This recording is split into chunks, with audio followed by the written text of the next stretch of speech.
Pegue algo para escrever. Quero lhe dar esperança hoje.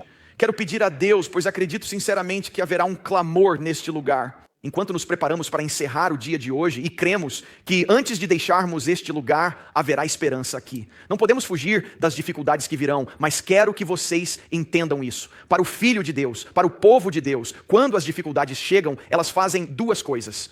Isso nos prova e nos aperfeiçoa. É isso que acontece. Isso prova onde está a nossa fé, mas também nos aperfeiçoa quando Deus começa a construir a partir disso.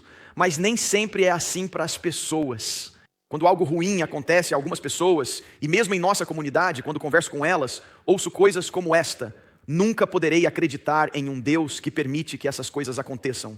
Já ouvi isso muitas vezes. Conversei com eles aqui mesmo em Nova York e em diferentes partes do país.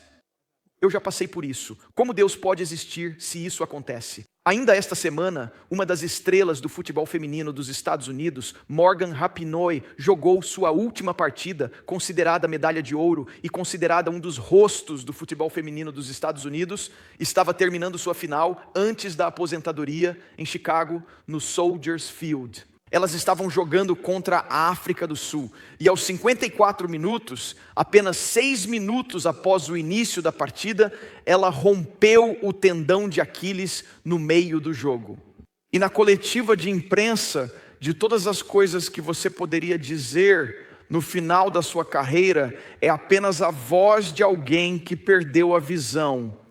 Foi isso que ela disse. Ela disse que quando lhe perguntaram sobre ter lesionado o tendão de Aquiles no seu último jogo de futebol, era possível ver isso. Foi isso que ela disse, que isso é a prova de que Deus não existe. Essa é a sua conferência, a sua coletiva de imprensa.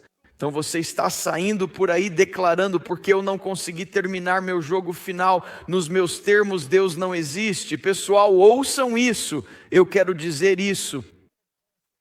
Eu estava pensando sobre isso e escrevi isso. Quando as pessoas decidem que seu sofrimento e sua dor são sua justificativa para a existência de Deus, então vivemos uma vida superficial e egoísta. Deixe-me repetir isso. Deixe isso na tela porque você precisa entender. Quando definimos a existência de Deus ou quem Deus é com base em nossa dor e sofrimento, estamos vivendo uma vida superficial. E essa é uma parte muito importante, porque se a vida não correr como planejamos, então concluímos que Deus não é bom. E Deus parece estar sempre no radar daqueles que passam por desastres, decepções e dificuldades. Ninguém fala sobre Deus até que algo dê errado, apenas pilote os aviões. E o que é surpreendente é o seguinte: as companhias aéreas são ateias ou cristãs. Houve ocasiões em que o voo foi cancelado devido às condições meteorológicas. E eu perguntei: vocês oferecem algum tipo de voucher para o hotel? Eles responderam que não, que era um ato de Deus. Eu disse: então esta é uma companhia aérea cristã. Vocês acreditam em Deus? É incrível. Erwin Lutzer disse o seguinte. Ele diz: os desastres podem afastar algumas pessoas de Deus, mas para outras tem o efeito oposto. Eles as levam para os braços de Jesus. Quando ocorre um desastre, Deus não está sendo julgado, mas nós sim. Essa é a prova e o aperfeiçoamento que Deus deseja realizar. Ao longo de toda a minha vida, li muitas das obras de um dos meus autores cristãos favoritos, C.S. Lewis. E aprendi algo esta semana que foi literalmente esclarecedor para mim. Um dos primeiros livros que literalmente se tornou mundialmente conhecido para C.S. Lewis, em 1940, foi quando ele escreveu o livro O Problema da Dor. Foi um ataque intelectual a toda essa visão de que o sofrimento e o mal não podem excluir a existência de Deus. É um livro poderoso, mas então aconteceu algo que eu não sabia 21 anos depois. Veja, C.S. Lewis escreveu O Problema do Sofrimento em 1940, mas depois escreveu um livro, 21 anos depois, chamado Uma Dor Observada. Observe esses dois títulos por um momento, porque é importante compreender isso. Isso é tão revelador que eu nunca soube disso. Com todos esses anos de estudo, C.S. Lewis, em A Anatomia de um Luto, encontrou-se em uma situação diferente, pois em A Anatomia de um Luto são de seus diários quando sua esposa estava sofrendo de câncer ósseo. Ela estava morrendo diante de seus olhos. Ele estava dominado pela tristeza e com o coração partido ao ver Joy Davidson morrer diante dele. E este novo livro, intitulado The Grief Observed, Anatomia de um Luto, em realidade eram mais perguntas que respostas. Ele tinha todas as respostas e problemas relacionados à dor, mas de repente, quando isso acontece com ele, parece que há mais perguntas do que respostas. E na verdade, essa parte também foi nova para mim. Quando publicou A Anatomia de um Luto, ele usou o que chamamos na literatura de pseudônimo. Ele usou um nome diferente de C.S. Lewis. Ele não queria que ninguém soubesse que era ele. E foi N.W. Clerk. E quando as pessoas começaram a ler o livro de N.W. Clerk, que era C.S. Lewis, começaram a dar-lhe a C.S. Lewis para o ajudar durante esse período e disseram-lhe: você deveria ler isto. Isso vai ajudá-lo durante o seu tempo. E então ele diz que finalmente confessou e disse: este é o livro que escrevi a partir da minha própria dor. Foi um livro nascido da dor. Mais do que isso, ouça bem, foi um livro nascido da dor, mais do que simples respostas intelectuais. E o que é incrível é que tudo é ótimo quando se trata apenas de escrever e pregar. Mas quando se trata de câncer, agora você sabe se o que escreveu, pregou e aconselhou é realmente a verdade. É quando de repente você começa a perceber, a ver do topo da montanha que vemos a vida, mas do vale experimentamos a vida. Foi o sobrevivente do Holocausto, Elijah Wiesel, que disse isso. Ele disse que quem sobrevive a uma provação deve contar sua história. E David, quero levá-lo a alguns lugares de esperança hoje. David sobreviveu às suas dificuldades e David tem uma história de provar e melhorar nessa dificuldade. E quero que vocês ouçam a história de Davi hoje, porque aprendi algo novo esta semana. Enquanto meu coração perguntava: Deus, o que fazemos enquanto nos preparamos para o futuro? Ao vermos tempos difíceis se aproximando, ao vermos o que está por vir para esta nação, para esta cidade e para as nações de vocês. Vocês estão assistindo de todo o mundo, estou dizendo do Reino Unido e de Amsterdã, tanto na África do Sul quanto aqueles que estão assistindo em todo o mundo. Estou dizendo, algo está por vir. E é por isso que isso será tão importante. Como passamos do estresse para a força? Qual é a oração que nos leva desse peso para um lugar de confiança? E David está prestes a enfrentar seu momento de luto. Ele está prestes a entrar no campo de batalha. E não será mais um documento teológico para David, mas agora será pessoal. E Davi, graças a Deus, será levado para os braços de Jesus. Mas ele terá seu momento de questionar Deus. E por que isso é importante? Esta é uma oração a qual me agarrei durante alguns dos momentos mais difíceis da minha vida, mas não percebia a que se relacionava. É uma oração que tenho citado, dito e sentido profundamente durante grande parte da minha vida. Quando passei por momentos difíceis, por vales sombrios, nessas dificuldades, orei: Deus, teste-me e melhore-me durante este período para que eu possa contar minha história. E na verdade é uma oração que ocupa um lugar único, porque foi feita durante um momento intenso. E quando eu ler para vocês as palavras da oração de Davi, elas provavelmente soarão semelhantes a algo que vocês já disseram e até reclamaram com Deus. Então deixem-me dizer a vocês onde essa oração se encaixa. A oração de Davi está literalmente entre o estresse e a força em 1 Samuel capítulo 30. Você vai entender essa afirmação em um instante. Apenas tenha paciência comigo. Vou levar apenas um momento. É um momento em que muitos pegam essa oração do Salmo e a colocam bem aqui, neste capítulo. Temos uma história, 1 Samuel 30, onde Davi está exausto. Ele atingiu o limite emocional, físico e espiritual. Ele tem sido um fugitivo, fugindo para salvar a vida há quase 15 anos. Ele não tem qualquer tipo de segurança, nenhuma, e parece que ele bateu numa parede quando estava tão perto da linha de chegada desta temporada. Ele estava na encruzilhada entre provar e melhorar. A única coisa que Davi tinha era uma profecia de 15 anos atrás, feita por um profeta chamado Samuel, de que ele seria o próximo rei de Israel. e a julgar por todas as evidências visíveis, você olharia para isso e pensaria: não há como isso acontecer. Você não parece um rei, é impossível que isso aconteça. Na verdade, parece que a única pessoa que acredita neste profeta, a profecia é o atual rei Saul, e é por isso que ele está tentando matá-lo.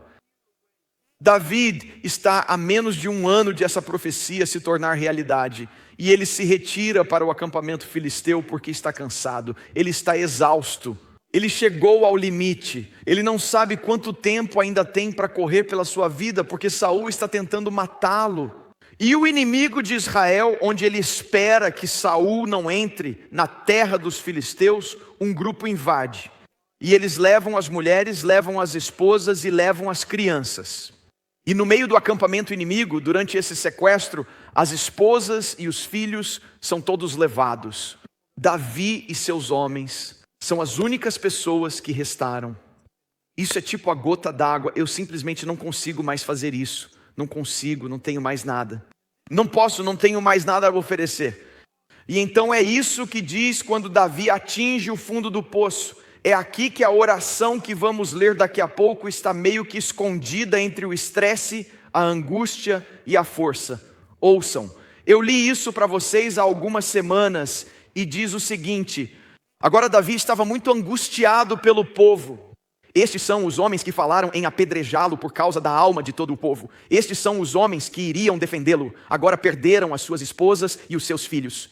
Eles estão dizendo: vamos matá-lo, porque a alma de todas as pessoas está triste, cada homem por seus filhos e suas filhas. E diz o seguinte: mas Davi fortaleceu-se no Senhor, seu Deus. Uma versão, o velho King James. Quantos ainda leem a Bíblia King James? Você levantaria o seu: adorei. Aposto que é diferente na 1 da tarde. Mas deixe-me dizer uma coisa. É mais jovem. Então, bem, nem vamos entrar nesse assunto, mas eis o que acontece. Este é um grande salto. Veja esse versículo novamente. Davi estava muito angustiado. E então diz: mas Davi fortaleceu-se no Senhor, seu Deus. O que aconteceu?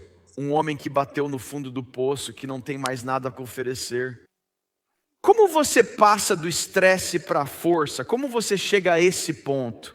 Agora, como é que isto acontece? E estudiosos e professores da Bíblia associam uma oração que ocorre entre... É a primeira vez que vejo isso. Em todos os anos em que estudei este capítulo dos Salmos, é uma oração que dizem que Davi rezou. Isso transformou seu estresse em força, em encorajamento. É a oração que foi rezada em seu momento mais difícil, que levou Davi de ficar emburrado a gritar. E você verá isso. São apenas 6 versículos e é o Salmo 13 que quero mostrar a vocês. Se você tem uma Bíblia ou se não tem, poderá vê-lo na tela. São 6 versos. Isso parece estar entre o estresse e a força, entre fazer beicinho e gritar. E aqui está o que acontece, porque você vai ver essa incrível transição. Mas é aqui que tudo começa. Deixe-me ler para você. Salmo 13, Davi diz estas palavras. Isso é o que às vezes tenho lido e até mesmo citado para Deus. Davi diz: até quando, Senhor, você vai se esquecer de mim para sempre? Sei que nenhum de vocês jamais disse isso. Por quanto tempo vocês vão esconder o rosto de mim? Por quanto tempo devo consultar a minha alma, tendo tristeza no meu coração o dia inteiro? Por quanto tempo meu inimigo será exaltado? 4 vezes ele continua questionando Deus e então finalmente diz: considere e responda-me, ó Senhor meu Deus. É isso que o está estressando. É por isso que sua esposa e seus filhos se foram. Todos os seus 600 homens perderam suas famílias. Todos querem matá-lo. E este é o Davi desde o início. Ele simplesmente diz: pense nisso e me responda, por favor. Ó Senhor, meu Deus, ilumine meus olhos, ou eu dormirei o sono da morte. É o David indo embora? Ou está tudo acabado para mim? Então ele diz que meu inimigo dirá que eu o venci. Meus adversários se alegrarão quando eu estiver abalado. E então acontece algo que transforma o estresse em força. Algo acontece que o leva de ficar emburrado a gritar. E isso se transforma em uma conjunção. Você se lembra dessa série americana de curtas-metragens musicais animados educativos para crianças nas manhãs de sábado, Schoolhouse Rock? Se você não sabe o que é uma conjunção, há uma música que costumávamos cantar chamada Conjunção. Qual é a sua? É incrível. Você sabe disso, mas não conhece as escrituras. Você conhece o Schoolhouse Rock, mas conjunção, junção. O que ele diz é que em uma pequena palavra, tudo pode mudar naquele momento. Apenas com um mas, um e de repente. Não importa o que diz a primeira parte da frase, mas se uma conjunção é adicionada, a conclusão está embaixo. E de repente, sobre Davi está: por quanto tempo você vai me esquecer? Por quanto tempo meus inimigos continuarão a me atacar? Por quanto tempo terei que consultar minha própria alma? Por quanto tempo, ó Deus, por quanto tempo? E então, se de repente, como no Schoolhouse Rock, o mas entra em cena e muda a sua formulação e diz: mas eu confiei na tua benignidade, meu coração se alegrará na tua salvação. E Davi continua expressando: cantarei ao Senhor, porque Ele me tratou com generosidade. Pessoal, como isso aconteceu? Como você passa de fazer beicinho a gritar? Como você passou do estresse para a força? Gente, algo aconteceu aqui. Você vê a angústia e ouve a frustração. Nessa frase, quanto tempo é repetido 4 vezes. Mas essa oração é quase como se começasse no inverno e terminasse no verão. Ela começa com um murmúrio frustrado, se termina com um êxtase de louvor. Quanto tempo? Vocês sabem, é uma reclamação sobre o tempo, a espera e a impaciência com Deus. Quantos já enfrentaram em algum momento uma longa oração ou clamor? Quantos de vocês estão mentindo neste momento? Se você tem caminhado com Deus, é isso mesmo. É um salmo curto com uma mudança transitória que é tão épica. Os 2 primeiros versículos são sombrios e deprimentes. Os 2 últimos versículos são alegres e cheios de esperança. Na verdade, eu estava lendo, diz um escritor, que se poderia pensar que o Salmo 13 foi escrito por 2 pessoas diferentes. Você lê a primeira parte e pensa: uau, esse homem tem problemas. Depois você lê o final e pensa: uau, esse homem ama a Deus. E então nós, como crentes, pensamos: uau, esse é o mesmo homem. E se ele conseguiu fazer isso por ele, ele pode fazer isso por mim hoje. Mas quero mostrar como David passa desse beicinho para o grito. Há um caminho claro que leva do estresse à força. E o Salmo 13 é o grito de um homem desesperado que começa com um lugar que você percebe quando ele questiona Deus. Por quanto tempo? Por quanto tempo? Por quanto tempo? Não parece que ele esteja melhorando, porque quanto mais ele fala isso, qual é a duração do odeio dizer isso porque vai me incriminar? Quanto tempo dura o choro de uma criança que ainda é imatura? É isso mesmo. Quanto tempo? Mas vamos ficar nessa rotina? Como você está indo viajar com a família? Quanto tempo mais isso vai demorar? Quantos pais sabem do que estou falando? Esse é o lamento dos imaturos. É o grito da criança. É o grito da falta de compreensão. Por quanto tempo mais isso vai continuar acontecendo? Quanto tempo? Quanto tempo? Quanto tempo? Davi começa a gritar e 4 vezes você ouve o clamor de Davi. Até quando te esquecerás de mim, Senhor? Até quando esconderás de mim o teu rosto? Até quando? Consultarei com a minha alma. Essa é uma questão importante. E por quanto tempo o meu inimigo será exaltado acima de mim? O que nem sequer é verdade. Na verdade, quando você começa a analisar tudo isso, 3 deles nem sequer são verdadeiros. E um deles é uma ameaça. É questionar Deus sobre o seu tempo, a sua discordância de que isso já deveria ter acontecido. Ricardo disse isso, ele diz que atraso não é negação, mas na verdade atraso revela. Atraso é uma revelação. Isso revela nossa maturidade ou nossa imaturidade. É assim que sabemos onde estamos, às vezes espiritualmente, porque Davi não gosta do calendário de Deus, e nós também não. Clamamos a mesma coisa: quanto tempo ficarei? Quanto tempo ficarei doente? Quanto tempo ficarei preso? Quanto tempo vou ficar? E aqui vem gente, solteiro. Você sabia que eu ia dizer alguma coisa? Por quanto tempo ficarei desempregado? Por quanto tempo ficarei deprimida? Por quanto tempo até termos um filho? Por quanto tempo passarei por isso? E para piorar ainda mais a situação, é isso que me incomoda. Esta é uma oração que Deus nem sequer responde. Ele pediu 4 vezes, porque Deus sabe que a resposta a essa pergunta é o que não é necessário para que Davi chegue ao próximo lugar que ele tem. Acreditamos que as perguntas que temos, se forem respondidas, nos ajudarão. E Deus é muito mais inteligente e sábio do que nós. Porque o que é incrível é o seguinte: ouça agora, igreja. Quando Davi está em seu ponto mais baixo, é quando ele está mais próximo da profecia, do destino, do que ele foi chamado para fazer. Você entende? Pessoal, ouça isso e não perca. Davi está literalmente há poucos meses de se tornar rei de Israel. E ele está prestes a jogar tudo fora. Por quanto tempo? Por quanto tempo? Por quanto tempo isso vai acontecer? E aqui está o que eu quero que você entenda. Davi não estava fazendo uma pergunta retórica. Davi queria uma resposta, mas Deus permaneceu em silêncio. O grande escritor devocional Oswald Chambers expressou isso da seguinte maneira: como Deus confiou em você com seu silêncio, esse silêncio tem um grande significado. Os silêncios de Deus são, na verdade, suas respostas. Seu silêncio é o sinal de que Ele está levando você a uma compreensão ainda mais maravilhosa de si mesmo. Era isso que Deus estava fazendo. Deus estava prestes a levar Davi a um lugar melhor e maior. É bem frustrante quando Deus não faz conforme o que está escrito e diz na sua agenda. É isso que realmente nos frustra. Se eu mostrasse a tela inicial do meu iPad, que uso para pregar, você veria uma foto de uma estátua que permanece no centro de Boston, de um dos grandes pregadores americanos do século XIX. O nome dele é Phillips Brooks, ele é o pastor da igreja Old Trinity, em Boston.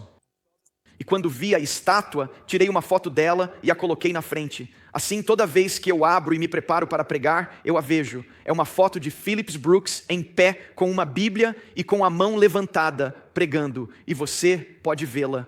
Está no meu iPad, ele está se preparando para pregar. E logo atrás dele está Jesus, com a mão no ombro dele, dizendo: eu estou com você quando você compartilha esta palavra. Este era um homem que era cheio de equilíbrio, cheio de paciência, que tal como eu estava a ler uma história.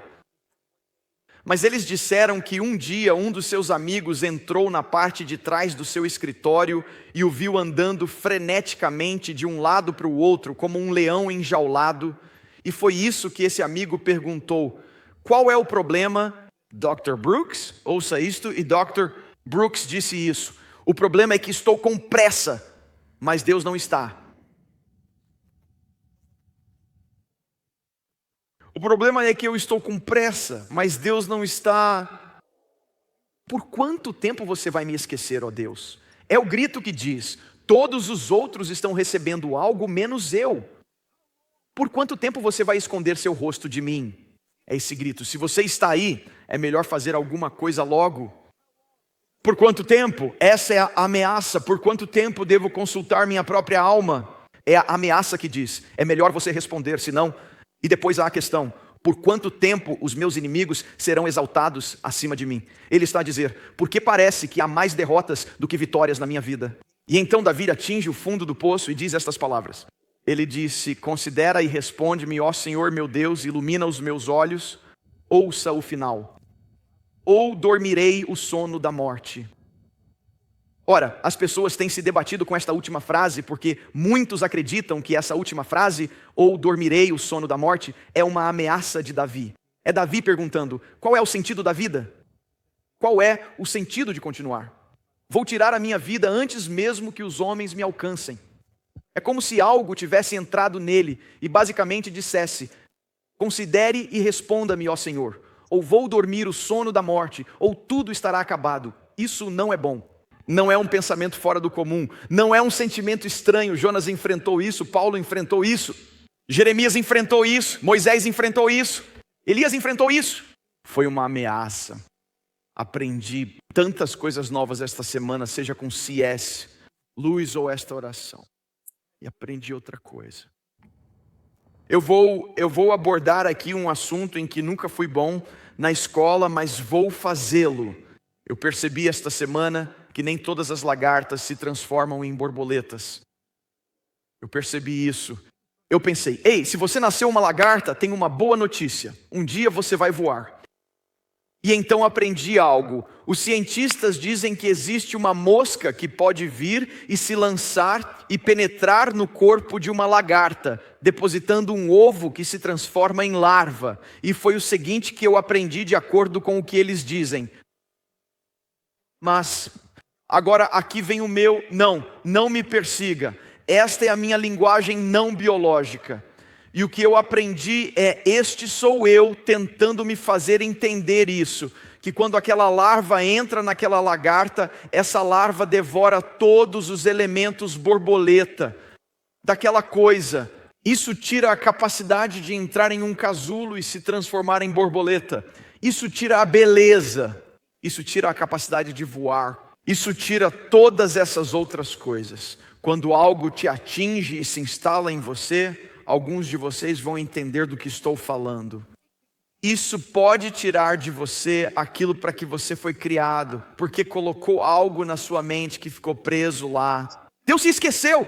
Deus não está do meu lado. E no fim das contas, Deus nem sequer existe. É como se algo tivesse se infiltrado em nossa alma e mente, penetrando profundamente em nosso interior. Isso parece tirar nossa capacidade, corrói nossa capacidade de voar, de louvar, de adorar e até mesmo nossa capacidade de sentir alegria. Alguns de vocês têm entrado nesta igreja ou em sua igreja que vocês assistem em todo o país e em todo o mundo e não conseguem se lembrar da última vez que entraram na igreja, mesmo com alegria. Algo se apoderou de vocês e está corroendo a adoração, o louvor e a alegria. Mas devo dizer que hoje há esperança.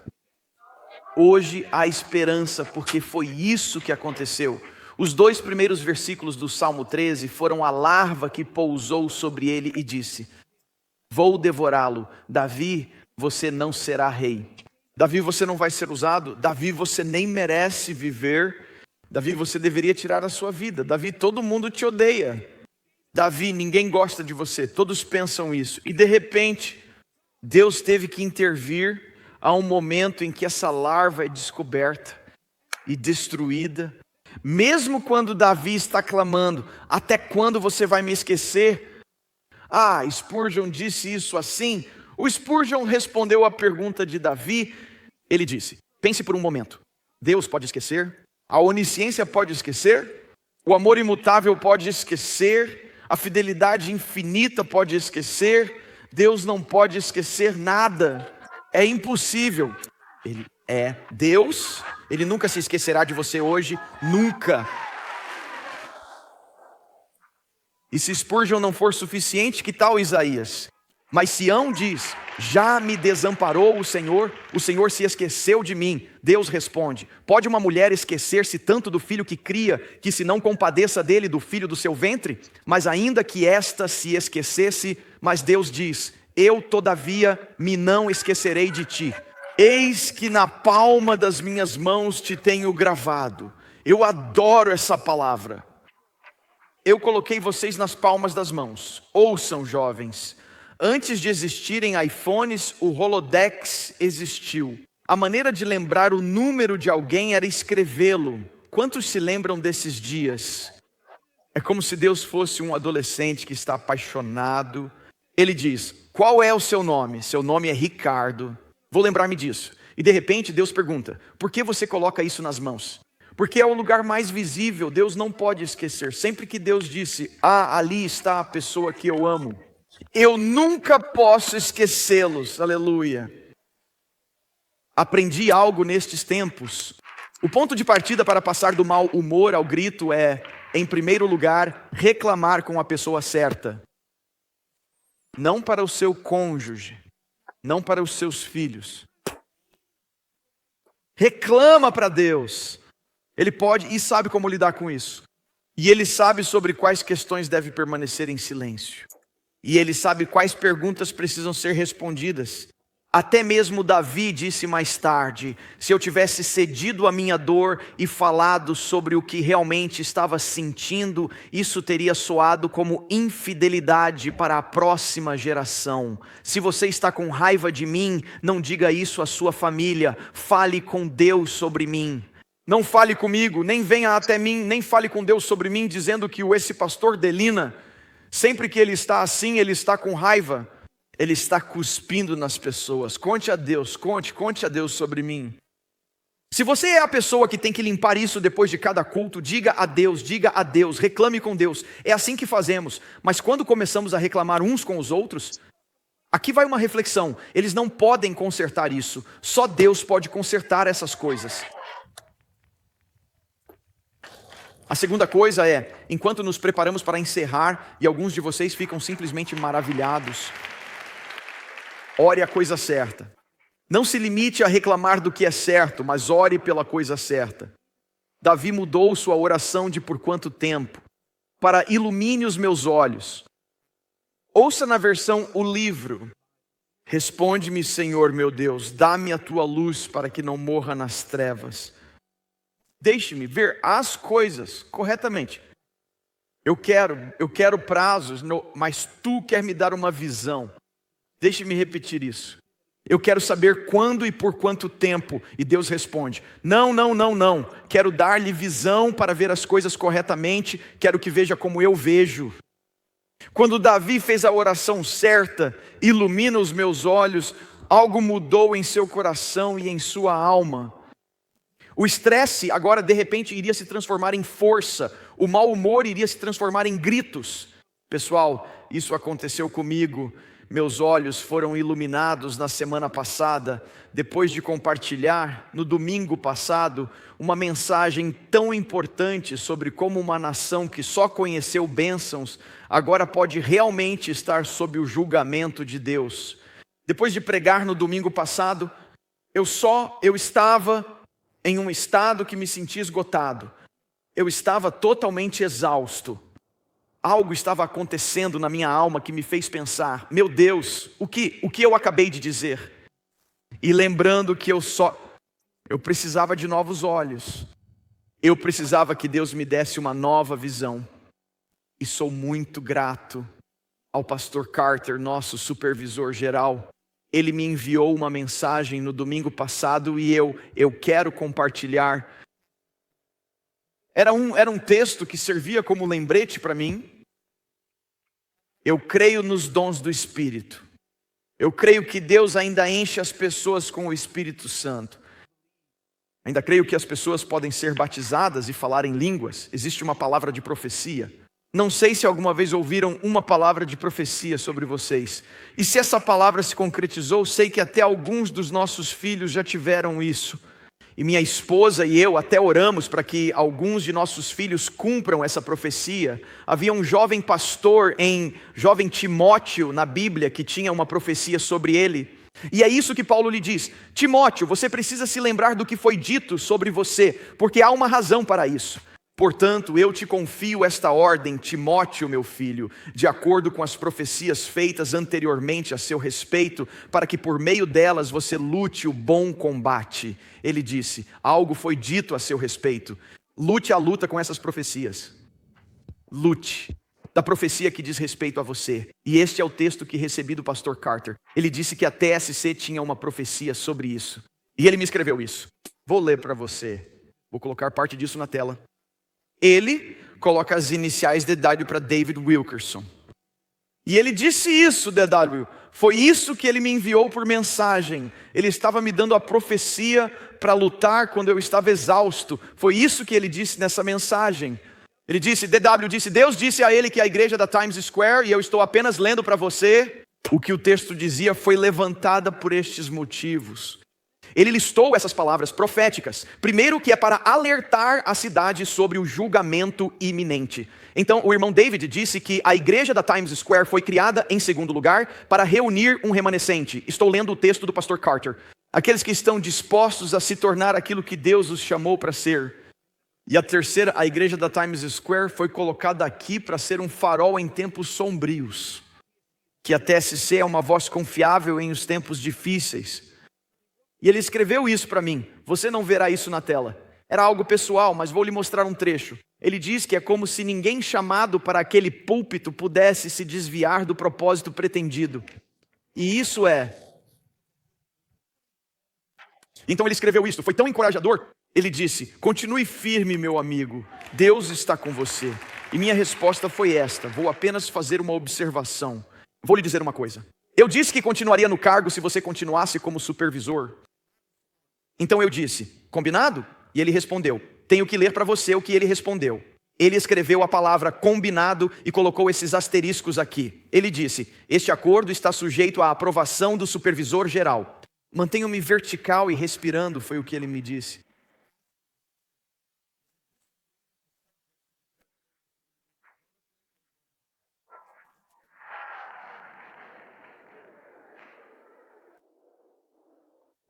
Eu acho que no meio do estresse para a força, quando David estava jogando tudo fora, à medida que os músicos chegam, acho que de alguma forma, se assim como o pastor Carter fez por mim, acho que David ficou sabendo. Lembre-se do que foi dito sobre a sua vida. Lembre-se do que Deus lhe permitiu passar nos últimos 15 anos. Ele o ungiu há 15 anos e o trouxe até aqui. Ele não te abandonou. E então, de repente, algo clica e eu entendi. Ilumina meus olhos. Deus diz: ouçam agora, Times Square Church, ouçam para todos aqueles que estão dizendo: até quando? Até quando você vai me manter nesta igreja? Quanto tempo você vai me manter presa neste casamento? Até quando eu vou ter que aguentar e suportar ele, todos eles, ela? Até quando serei visto? E isso é impressionante. Deus nunca responde essa oração, mas quando ele disse: ilumina meus olhos, Deus diz: essa eu vou responder.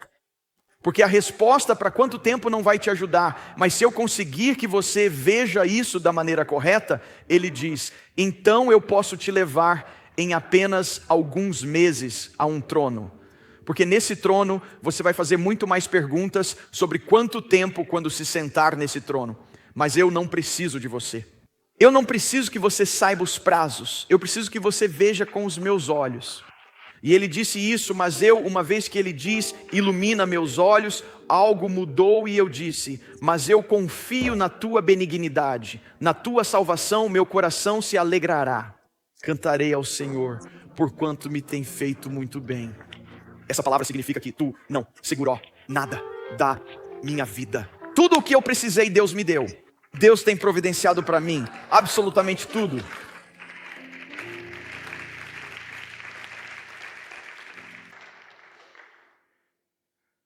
Quero contar-lhe algo que tenho feito e depois encerramos por aqui.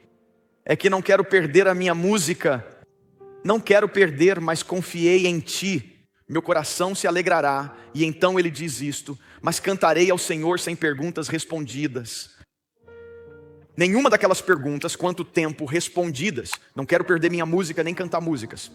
Não quero perder minha música e minha alma. Há muitas pessoas, estou dizendo, há músicas que você lê na tela, mas há músicas que vêm do fundo da sua alma. Estou dizendo, naquela varanda você não cantou apenas palavras de uma tela. Você cantou algo que vem do fundo do seu coração hoje. Deixe-me contar o que tenho tentado fazer todas as manhãs e todas as noites. Fiz isso ontem à noite. Fiz isso esta manhã. E David disse: e eu concordo com Davi e tenho tentado começar e terminar meu dia dessa maneira. Você precisa entender isso. É isso que diz Salmo 92. Não sei se Davi entendeu isso, onde ele entendeu, mas ouça, estou usando isso. Ele disse o seguinte: toda manhã, diga a ele obrigado pela sua bondade.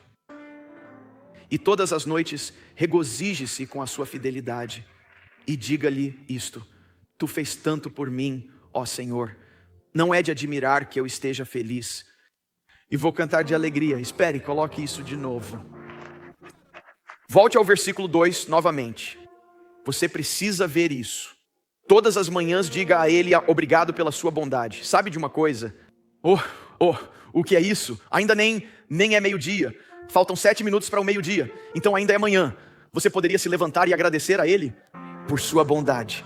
Vamos, levantem as mãos e digam: obrigado pela sua bondade, ó Deus. Vamos, digam a Ele: obrigado pela sua bondade, ó Deus. Aqueles que estão assistindo ao redor do mundo, vamos, digam a Ele agora mesmo na Bélgica, digam a Ele agora mesmo, digam a Ele agora mesmo na Rússia, digam a Ele agora mesmo na Coreia e na China, digam a Ele nos Emirados Árabes Unidos, digam a Ele: obrigado, obrigado pela sua bondade.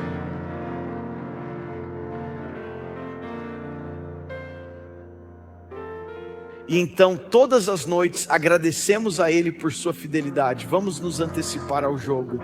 Deus, você tem sido fiel. Deus, você tem sido fiel. Deus, você tem sido fiel. Deus, tu tens sido fiel a mim.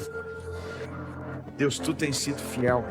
Tu tens sido fiel. Tu tens sido fiel. Aleluia. Aleluia. Aprendi algo quando estava lendo um livro antigo, muito antigo, sobre os mercados do primeiro século. Eles disseram, quando você andar pelos mercados de Jerusalém, e eles disseram que se você quisesse, como havia tantos, seria como andar pelas ruas da Broadway e comprar uma daquelas bolsas falsificadas que nenhum de vocês compra.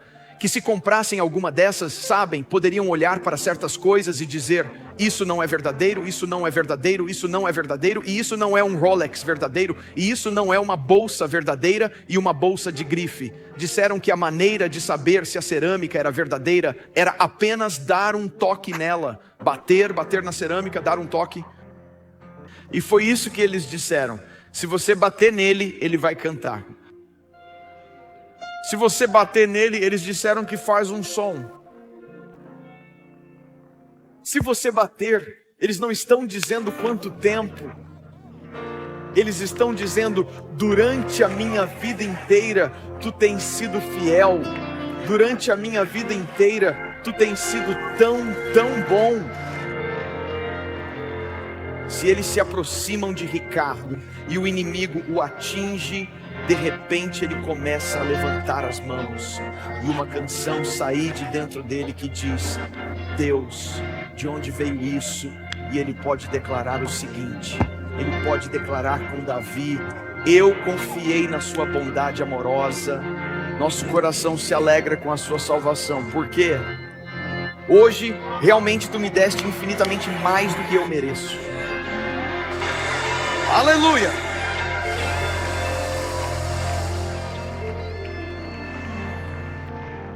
E alguns de vocês estão aqui e estão zangados com Deus porque Ele não respondeu a sua pergunta: quanto tempo? Por que razão?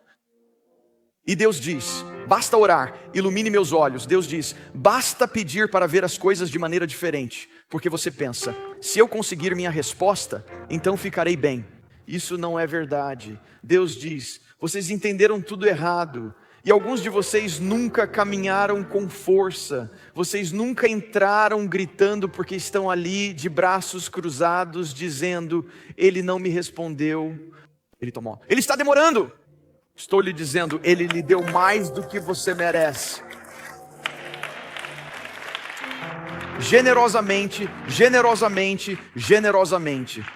Davi cantará com toda a força dos seus pulmões. Ouça como isso é expresso na versão da mensagem. Diz o seguinte no Salmo 13: eu me atirei em teus braços e celebro o teu resgate. E aqui vem, pessoal, é isso que ele diz: canto com todas as minhas forças depois de tantas orações respondidas.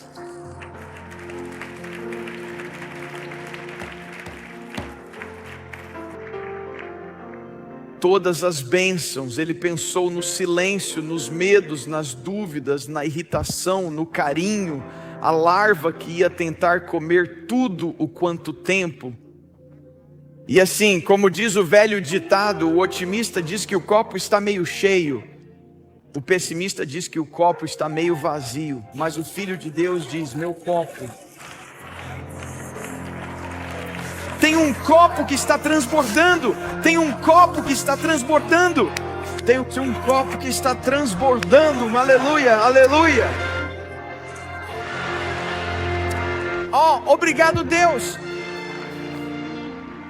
Versículo 1. Aquele homem está questionando Deus. Mas quando chegamos ao versículo 6, aquele homem está cantando para Deus. E precisamos levar alguns de vocês do estresse para a força de fazer beicinho a gritar. E hoje estou muito convicto disso. Essas perguntas, essas pragas, essa larva que parece penetrar na sua mente e na sua alma, eu quero crer que isso vai acabar hoje. Sério, varanda, piso principal, aguardem aí vocês que estão online. Se vocês estão aqui hoje e estão tipo, Pastor Tim, preciso mudar para este novo lugar, do estresse para a força, de fazer beicinho a gritar, levante-se da sua cadeira agora mesmo, quero orar por você rapidamente, venham aqui, não se preocupe escute-me, passe por todos os beicinhos ao seu lado, que eles se preocupem com, não, eu não vou fazer isso, declare, hoje eu vou ganhar força, varanda, vamos lá, encontre seu caminho até aqui, nós esperaremos por você e vamos crer que hoje é um dia de força, que Deus vai começar a penetrar profundamente nas almas das pessoas neste lugar. Encontre o caminho, varanda, até as saídas principais. Você pode vir aqui, mas este é um dia de louvor, este é um dia de força, este é um dia em que o estresse, a larva, começam a ser arrancados de nós. Você pode me bater, mas eu vou cantar.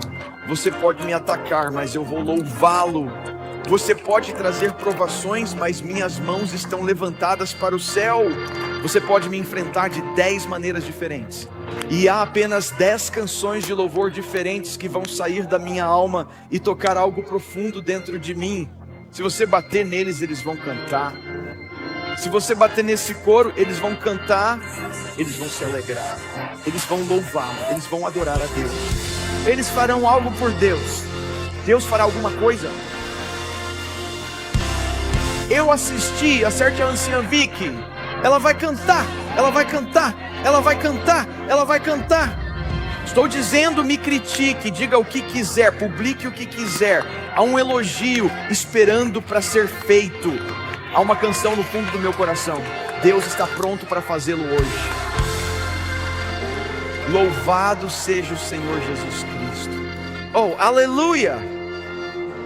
Sabem, temos que cantar alguma coisa. Temos que cantar alguma coisa. Isto é o que eu, Ricardo, equipe de louvor, instrumentistas. Yuha, escute isto, porque estou ouvindo sua história. Ouvindo sua história na quarta-feira, você e Pive são atingidos, mas continuam cantando. Eu observo você lá no baixo e vejo aquelas mãos se levantando. E eu penso, bata nele e ele cantará. Bata nele e ele cantará. E sabe o que é incrível? Essa palavra para cantar, acho que foi Spurgeon quem disse, não é a pessoa aqui em cima. Disseram que é um menestrel itinerante. É o cara que você vê no Central Park. É o cara que você vê cantando em Columbus Circle. É o cara que vai a qualquer lugar, não importa onde, eu não preciso de um edifício da igreja.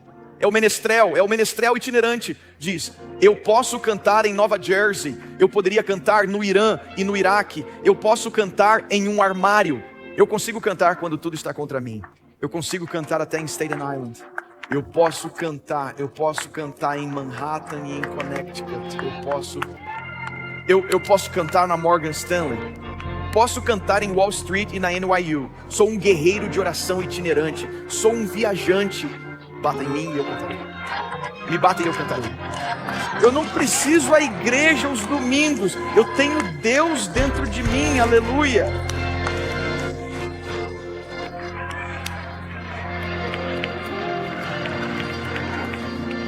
Estou muito animado agora. Ouça, aconteça o que acontecer, aconteça o que acontecer, aconteça o que acontecer na nossa cidade. Ouça, não estou preocupado. Hoje tenho algo muito profundo dentro de mim. Aleluia.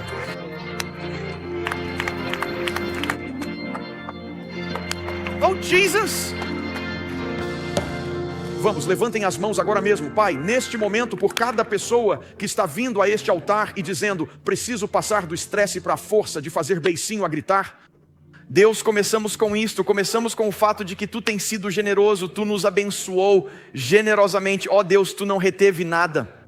E Pai, ficamos chateados porque não respondeste às nossas perguntas, mas Deus, estamos orando agora, ilumina nossos olhos, ilumina nossos olhos. Oh, aleluia, louvado seja Deus. Aleluia. Ouça, eu sei, deixe-me apenas dizer isto. Pode baixar as mãos. Sei que temos que cantar alguma coisa, nem sei o que devemos cantar, não faço ideia, mas deixe-me dizer-lhe isto. Sabe, há algumas pessoas aqui que estão assistindo online e pessoalmente. Você está dizendo, o quê? Eu nunca conseguiria fazer isso. Veja, quando você compreende que Cristo está em você, você pode enfrentar essas coisas. Como assim? Aqui está.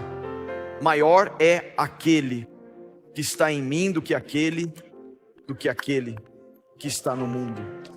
Eu tenho algo maior dentro de mim, que quando o estresse tenta chegar e espremer, de repente Jesus aparece e ele diz, sério, você vai tentar, eu estou nessa meu irmão, estou nessa irmã, eu estou dentro dessa pessoa, você vai tentar apertar.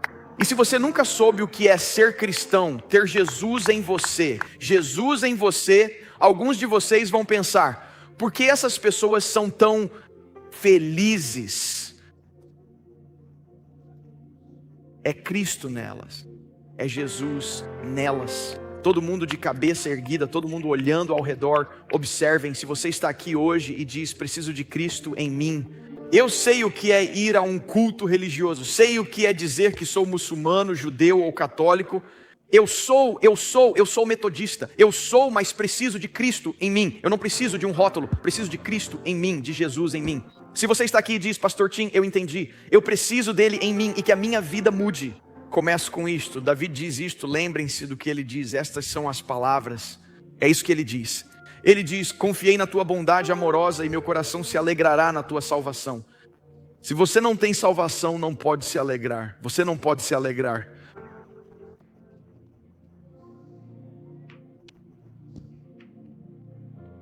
Você pode ser salvo, nascer de novo hoje e ser transformado hoje. Quero que você, onde quer que esteja aqui, diga, Pastor Tim, eu quero isso. Quero que Deus entre em mim e me transforme de dentro para fora. Se for você, sem hesitar, basta dizer, coloque-me, ore por mim agora mesmo. Eu quero isso, levante a mão o mais alto que puder, mantenha-as. Sim, entendi. Por toda parte ali, sim. Por toda parte, varanda, eu vejo vocês lá em cima. Vamos, quero que orem comigo por todo este lugar. Digam em voz alta, digam, querido Senhor Jesus, eu creio que Tu é o Filho de Deus. Eu creio que na cruz Tu levaste meu pecado, a minha vergonha e a minha culpa, e Tu morreste por isso. Tu enfrentaste o inferno por mim, para que eu não tivesse que ir. Tu ressuscitaste dos mortos para me dar um lugar no céu, um propósito na terra e um relacionamento com seu Pai. Hoje, Senhor Jesus, eu me afasto do meu pecado para nascer de novo. O Senhor Deus é meu Pai, Jesus é meu Salvador, o Espírito Santo é meu ajudador, a Bíblia é meu guia e o céu é meu lar. Em nome de Jesus, e todos disseram amém e amém. Olá, amigos! Se você acabou de tomar a melhor decisão da sua vida, iniciar um relacionamento pessoal com Jesus, nós o parabenizamos de todo o coração. Você nasceu de novo e queremos caminhar com você nesses primeiros passos da sua nova vida em Cristo. Aqui você encontrará uma série de vídeos que o ajudarão a entender o que significa seguir Jesus, o que é a salvação, o propósito do batismo, quem é o Espírito Santo e como começar a crescer na sua fé. Esses ensinamentos foram criados como uma base sólida para a sua caminhada com Deus. Você pode assisti-los um por um ou todos juntos, como preferir. O importante é que você aproveite este tempo para fortalecer o seu relacionamento com Jesus, desde o início. Também te encorajamos a compartilhar estes recursos com outros que, assim como você, desejam conhecer mais o Senhor e crescer na sua fé. Se você tiver perguntas ou precisar de ajuda, pode nos escrever para o e-mail que aparece na tela, languages@tsc.nyc. Nossa equipe está aqui para apoiar você em tudo o que precisar. Deus te abençoe e feliz nascimento em Jesus!